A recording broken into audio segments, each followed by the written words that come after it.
Kuna kitu kwenye ubongo wako kinaitwa pineal gland. Wengi mmedanganywa kuhusu jicho la tatu, jicho la tatu, jicho la tatu, jicho la tatu. Hebu elewa kuhusu pineal gland kwenye ubongo wako, au uliza wanasayansi pineal gland ni nini, au pineal glands, au pineal gland. Ngoja niwapeni siri. Hii ni taa ambayo iko katikati ya ubongo wetu. Kila mtu anayo. Yaani katikati ya kila ubongo wa kila mtu. Yaani maana yake ubongo una sehemu ya huku na una sehemu nyingine. Yaani una sehemu mbili, upande wa kulia na upande wa kushoto. Ubongo ulivyo ndani. Katika ulimwengu wa kiroho tunasemaje? Upande wa kulia unawakilisha nini? Upande wa kulia unawakilisha akili. Upande wa kushoto unawakilisha nini? Upande wa kushoto unawakilisha hisia. Sio, mnanielewa? Wa ubongo wako. Sawa? Kwa hiyo kuna kitu ambacho katikati tunaweza tukasema ni kama taa inayounganisha upande huu na upande huu, ambayo ndio inaunganisha uono wa macho yote mawili. Yaani hata kama macho haya yakiwa yaoni, hilo taa iko open, ni lazima utakuwa na hisia, kwa sababu hiyo taa inaunganisha upande wa hisia na wa akili.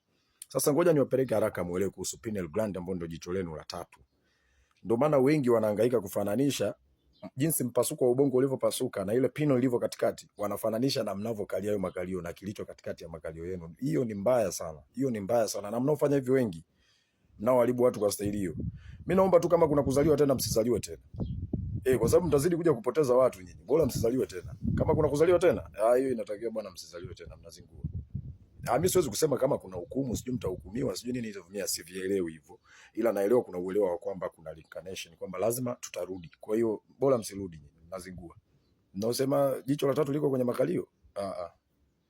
Jicho la tatu ni pineal gland. Kwamba mtu ajue ufahamu wake wa ufahamu wa ubongo unafanyaje kazi. Sikatai. Energy hii ina function mpaka chini huko unakoona kwenye kiuno chako. Kwa sababu gani? Kuna kitu kinaitwa the sword on the stone, au the sword to the stone.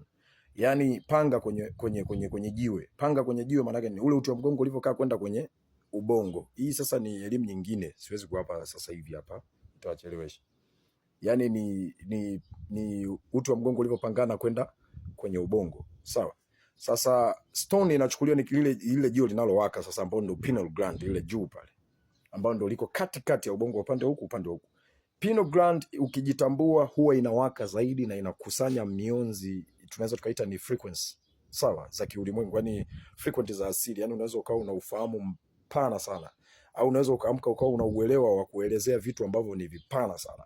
Hiyo ni pineal gland ikifunguka. Pineal gland kufunguka ni level za consciousness, yani tunaita dimension of consciousness. Hizo ndo 3D, 5D, 4D na kuendelea. Maana yake lazima uwe umepanda hivyo viwango, ndo pineal gland ina open.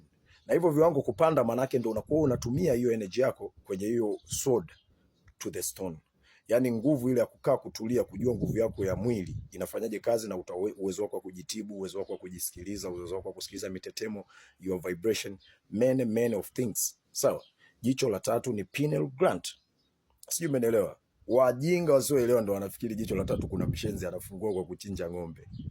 How nonsense you are.